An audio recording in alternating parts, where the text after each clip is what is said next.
हरदोई के जिला कार्यालय पर राष्ट्रीय ग्रामीण आजीविका मिशन के कर्मियों ने दिया ज्ञापन। विभाग पर लगाए कई गंभीर आरोप। हरदोई के राष्ट्रीय ग्रामीण आजीविका मिशन के कर्मचारियों ने जिला कार्यालय पर पहुंचकर ज्ञापन दिया है। उनका आरोप है कि मूलभूत सुविधाओं से भी उन्हें वंचित रखा जा रहा है। कई अलाउंस नहीं दिए जा रहे हैं। विभाग के द्वारा अभद्रता भी की जा रही है। साथ ही जब वह इस समस्या को लेकर के विभागाध्यक्ष के पास पहुंची तो उनके साथ अभद्रता की गई है। आप तस्वीरों में देख सकते हैं कि अपनी समस्याओं को लेकर बारिश के दौरान यह लोग अपनी समस्या को बताने के लिए ऑफिस पहुंचे हुए हैं और उसके साथ ही इनके साथ अभद्रता भी हुई है। आप भी सुनिए। वो लिख दीजिए, हम सभी हैं। हाँ, लिख के दे दे, वो सभी हैं, हम सभी हैं। हाँ, ठीक है, सभी हैं, सभी हैं। हाँ, सभी हैं। भाई ये सुबह बताना चाहिए, सुबह बताया नहीं है। आपको लेटर दिया था कि अगर नहीं होता है तो हम लोग हड़ताल पे रहेंगे। तो बताया ना कि मुझे जो भेजा मैंने भेज दिया है, मैंने भेज दिया, मैंने वहाँ कह भी दिया, ठीक है सर, दोनों चीज कह दिया। ये अराजकता नहीं सुन, अराजकता नहीं, बिल्कुल नहीं अराजकता हो बताया, बिल्कुल नहीं सुन, ये अराजकता है। गाड़ी छोड़ करके आप यहाँ बैठे हो, ये आपका वो नहीं है, यहाँ बैठने की जगह नहीं है ना, बिल्कुल नहीं। आपने भी तो जगह नहीं है। कौन डीएमएम के पास जगह है, आप बता दीजिए। नहीं, डीएमएम की जगह है। क्या कहना चाहेंगे? मैं राष्ट्रीय ग्रामीण आजीविका मिशन के सारे कर्मचारी हैं और जो कि हम लोगों ने जब ज्वाइन किया था तो हमारे चार पॉलिसी में बहुत सारी अलाउंसेंस थे, जैसे कि लैपटॉप अलाउंसेंस था, मोबाइल अलाउंसेंस था और जितने भी टीएडीए हैं वो सारे थे। ठीक, उसके बाद में फिर क्या हो? ये सारे अलाउंसेस जो है हम लोगों के काट दिए गए हैं। उसके पहले मैंने 8 महीने पहले हम लोगों ने एक ज्ञापन देके इन चीज़ों की मांग की थी। उसके बाद हम लोगों को आश्वासन दिया गया था कि जो भी आप लोगों ने मांग की है वो आप लोगों को वापस कर दी जाएंगी। लेकिन उसके बावजूद भी 8 महीने हो गए हैं, अभी तक हमें कोई भी अलाउंसेस ना ही हम लोगों का इंक्रीमेंट जो 1 साल पे 7% के हिसाब से देना था वो भी नहीं दिया गया। इस वजह से हम लोग दोबारा से कार्य बहिष्कार के लिए हम लोग आगे आए हुए हैं। और इसके बावजूद हम लोग अपने ऑफिस में बाकी जो हमारे लैपटॉप नहीं थे, कहीं से किसी जगह लाइट का प्रॉब्लम था, किसी जगह तो प्रिंट लैपटॉप और कंप्यूटर दिए गए थे वो सब ख़राब थे, तो उसका उसका एप्लीकेशन देने के लिए हम लोग जिला कार्यालय पे आए हुए थे। बाकी अदर ब्लॉक में जो भी बैठने की व्यवस्था नहीं थी, चेयर भी नहीं है, ना ही कंप्यूटर हैं कुछ अदर विकास खंडों में, 13 विकास खंडों में ये सारी कोई चीज़ें नहीं है। तो उस चीज़ के लिए हम लोग जिला कार्यालय पे आए हुए थे। तो वहाँ पे हमारे जो डीडीओ सर हैं वो जिनको चार्ज मिला हो उपायुक्त सतत रोजगार का, तो वो लोग वहाँ पे आए, बोले तुम लोग यहाँ पे क्या कर रहे हो और निकलो ऑफिस से। अभद्रतापूर्वक बहुत सारी बातें करी और जो लड़कियों को उचित नहीं था वो सब उन्होंने यूज किया। क्या नाम है आपका? मेरा नाम अल्पना है। हरदोई के सेवायोजन कार्यालय में 21 सितंबर को होगा रोजगार मेले का आयोजन। मेले में 10 कंपनियां करेंगी प्रतिभाग। हरदोई के city magistrate doctor Sadanand Gupta ने बताया कि हरदोई की जिला सेवायोजन अधिकारी मीता गुप्ता ने बताया है कि शासन की मंशा के अनुरूप बेरोजगार अभ्यर्थियों को रोजगार उपलब्ध कराने के लिए जिला सेवायोजन कार्यालय द्वारा 21 सितंबर 2022 को 10 बजे से एक रोजगार मेले का आयोजन किया गया है। यह मेला सेवायोजन कार्यालय में लगेगा। उन्होंने बताया कि मेले में लगभग 10 कंपनियां प्रतिभाग करेंगी। इन कंपनियों में हाई स्कूल, इंटर, स्नातक, परास्नातक, ITI, कौशल विकास प्रशिक्षित अभ्यर्थियों का चयन किया जाएगा। उन्होंने बताया कि इच्छुक अभ्यर्थी सेवायोजन पोर्टल पर जाकर पंजीकरण कराकर इन कंपनियों में अपना आवेदन कर सकते हैं और इसका लाभ उठा सकते हैं। सभी अभ्यर्थियों को सेवायोजन पोर्टल पर जाकर पंजीकरण कराना अनिवार्य है। हरदोई में आज आंगनवाड़ी केंद्रों का होगा लोकार्पण। मुख्यमंत्री के द्वारा लोकार्पण का होगा सीधा प्रसारण। हरदोई के city magistrate doctor Sadanand Gupta ने बताया कि आज दिनांक 16 सितंबर 2022 को मुख्यमंत्री उत्तर प्रदेश के द्वारा आंगनवाड़ी केंद्रों का लोकार्पण एवं शिलान्यास कार्यक्रम लखनऊ में किया जाना है। उन्होंने बताया कि कार्यक्रम का सीधा प्रसारण जनपद स्तर पर भी होगा एवं प्रसारण की समाप्ति के पश्चात 8 आंगनवाड़ी केंद्र भवनों का लोकार्पण एवं 4 आंगनवाड़ी केंद्रों का शिलान्यास मुख्य अतिथि विधायक सांडी प्रभास कुमार के द्वारा किया जाएगा। कार्यक्रम में अन्य जनप्रतिनिधिगण एवं अधिकारीगण मौजूद रहेंगे। इसके साथ ही कर्मचारीगण भी मौजूद रहेंगे। कार्यक्रम विकास भवन के स्वर्ण जयंती सभागार में होना प्रस्तावित हुआ है। बताते चलें कि आंगनवाड़ी केंद्रों का लोकार्पण और शिलान्यास आज होना है, जिसे मुख्यमंत्री के द्वारा ऑनलाइन किया जाएगा।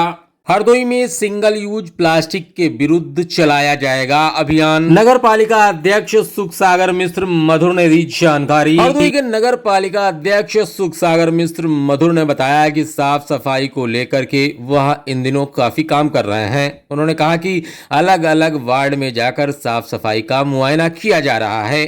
उन्होंने बताया कि मानव स्वास्थ्य के लिए सिंगल यूज प्लास्टिक सहित 19 आइटमों को प्रतिबंधित कर दिया गया है। सिंगल यूज प्लास्टिक के उपयोग के कारण मानव स्वास्थ्य के साथ साथ जन जीवन व पर्यावरण पर काफी नुकसान पहुंचता है। आने वाले समय में यह गंभीर बीमारियों को जन्म देने वाली चीज है, इसलिए वह पूरी तरीके से इसके विरुद्ध हैं, जिससे मिट्टी की उर्वरा शक्ति भी प्रभावित हो रही है। इसलिए प्लास्टिक का उपयोग न करने के लिए उन्होंने जनपद की जनता से आग्रह किया है। उन्होंने कहा कि संयुक्त रूप से लगातार जनपद में अलग अलग स्थानों पर अभियान चलाकर प्लास्टिक पर काम किया जा रहा है, उसे ना इस्तेमाल किया जाए, इसके लिए रोकने के लिए कहा जा रहा है और ना मानने वाले लोगों पर जुर्माना भी किया जा रहा है। नगर पालिका अध्यक्ष ने कहा कि कहीं भी शहर में सिंगल यूज प्लास्टिक का अगर प्रयोग हो रहा है तो उनके खिलाफ कार्रवाई की जाएगी। साथ ही सूचनाकर्ता का नाम भी गुप्त रखा जाएगा।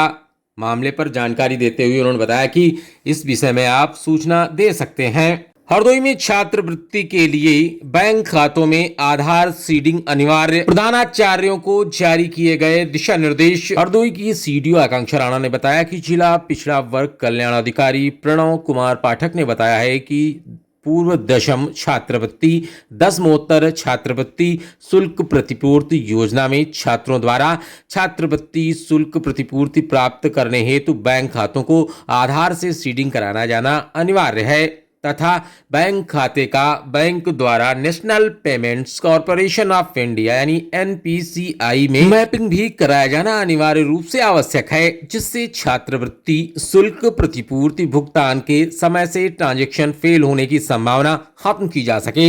हरदोई में उन्होंने समस्त प्रधानाचार्य, प्राचार्य, पूर्व दशम एवं दशमोत्तर शिक्षण संस्थाओं से कहा है कि उनकी शिक्षण संस्थाओं में अध्ययनरत सभी छात्र, पात्र छात्र, छात्राओं को संबंध में सूचित कर दिया जाए और आवश्यक कार्यवाही के लिए सुनिश्चित किया जाए।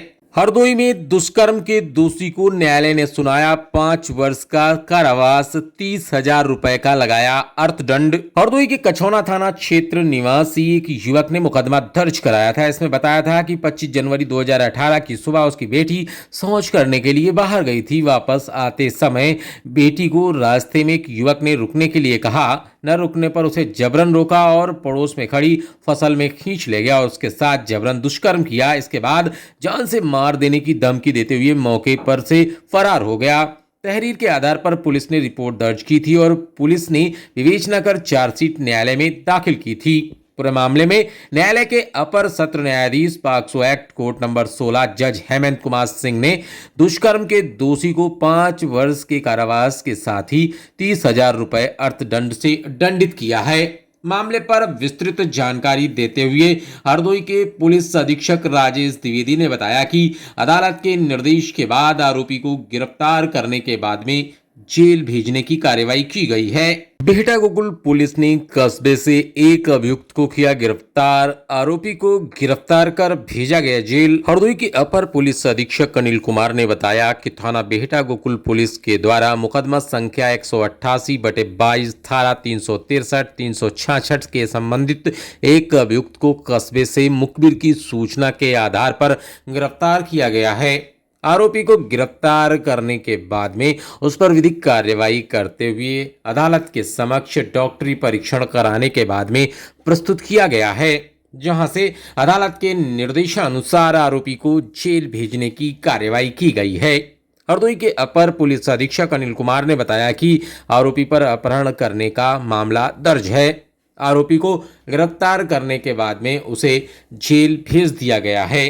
अपर पुलिस अधीक्षक अनिल कुमार ने बताया कि जनपद में लगातार अपराधियों की धरपकड़ का अभियान चलाया जा रहा है और लगातार आरोपियों अपराधियों को जेल भेजने की कार्रवाई की जा रही है। बघौली पुलिस ने अवैध शराब पर की छापेमारी, कस्बे से एक अभियुक्त को गिरफ्तार कर 20 लीटर अवैध शराब की बरामद। हरदोई के अपर पुलिस अधीक्षक अनिल कुमार ने बताया कि जनपद में अवैध शराब निर्माण के विरुद्ध कार्रवाई का सिलसिला जारी है। ऐसे में बघौली पुलिस के द्वारा कस्बे में अवैध शराब निर्माण पर छापेमारी की गई है। अवैध शराब पर छापेमारी करते हुए कस्बे से एक अभियुक्त को गिरफ्तार किया गया है। आरोपी के पास से 20 लीटर अवैध शराब बरामद करते हुए आरोपी पर आबकारी एक्ट के तहत मुकदमा पंजीकृत करने के बाद में उसे जेल भेजने की कार्रवाई की गई है। पुलिस अधीक्षक राजेश द्विवेदी ने बताया कि जनपद में आगे भी इसी तरीके से कार्रवाई का सिलसिला जारी रहेगा। अवैध शराब निर्माण के विरुद्ध पुलिस और आबकारी विभाग का लगातार अभियान जारी है और यह अभियान इसी तरीके से जारी रहेगा। जनपद में अवैध शराब निर्माण के विरुद्ध कार्रवाई का सिलसिला जारी है। टणियावा पुलिस ने कस्बे से एक अभियुक्त को किया गिरफ्तार, आरोपी से 10 लीटर अवैध शराब बरामद। हरदोई के पुलिस अधीक्षक राजेश द्विवेदी ने बताया कि जनपद में अवैध शराब निर्माण के विरुद्ध सख्त कार्रवाई का सिलसिला जारी है। इसी के तहत थाना टणियावा पुलिस के द्वारा एक अभियुक्त को मुखबिर की सूचना के आधार पर कस्बे से गिरफ्तार किया गया है। आरोपी को गिरफ्तार करने के बाद में पूछताछ के दौरान उसके पास से 10 लीटर अवैध कच्ची देसी जहरीली शराब बरामद की गई है। अवैध शराब बरामद करने के बाद में उस पर आबकारी एक्ट के तहत मुकदमा पंजीकृत करते हुए उसका डॉक्टरी परीक्षण कराने के बाद में अदालत के समक्ष प्रस्तुत किया गया है, जहां से अदालत के निर्देशानुसार आरोपी को आबकारी एक्ट के तहत जेल भेजने की कार्रवाई की गई है। पुलिस अधीक्षक ने बताया कि जनपद में अवैध शराब निर्माण के विरुद्ध कार्रवाई का सिलसिला जारी है और इसमें आबकारी विभाग भी सहयोग कर रहा है। यह अभियान आगे भी जारी रहेगा। हरदोई पुलिस ने 24 घंटे में 42 विवेचनाओं का किया निस्तारण। विवेचना निस्तारण के चलते फरियादियों को मिली राहत। हरदोई के पुलिस अधीक्षक राजेश द्विवेदी ने बताया कि जनपद में समय से विवेचनाओं का निस्तारण हो, इसके लिए लगातार क्राइम मीटिंग के दौरान विवेचना निस्तारण के लिए दिशा निर्देश थाना अध्यक्षों को जारी किए जाते हैं और इसी के तहत जनपद में विवेचना निस्तारण में तेजी आई है। विवेचना निस्तारण के चलते फरियादियों को राहत मिल रही है। वहीं अपराधियों पर विधिक कार्रवाई करते हुए उनके जुर्म के अनुसार जेल भेजने की कार्रवाई की जाती रहती है। इसी के चलते आज विगत 24 घंटे में कुल 42 विवेचनाओं का निस्तारण समस्त थाना क्षेत्रों में अभियान चलाकर किया गया है और यह अभियान आगे भी इसी तरीके से जारी रहेगा। पुलिस अधीक्षक राजेश द्विवेदी ने बताया कि समस्त थाना अध्यक्षों के विवेचना निस्तारण की लगातार मॉनिटरिंग क्षेत्राधिकारियों के द्वारा की जा रही है और यह क्रम और भी तेज हो, इसके लिए लगातार गाइडलाइन के अनुसार दिशा निर्देश जारी किए जाते रहेंगे।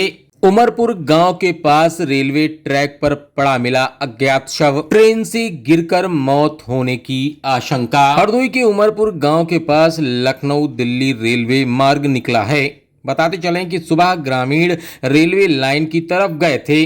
गांव से करीब 300 मीटर की दूरी पर पोल नंबर 1161 के पास एक 50 वर्षीय अधेड़ का शव पड़ा मिला।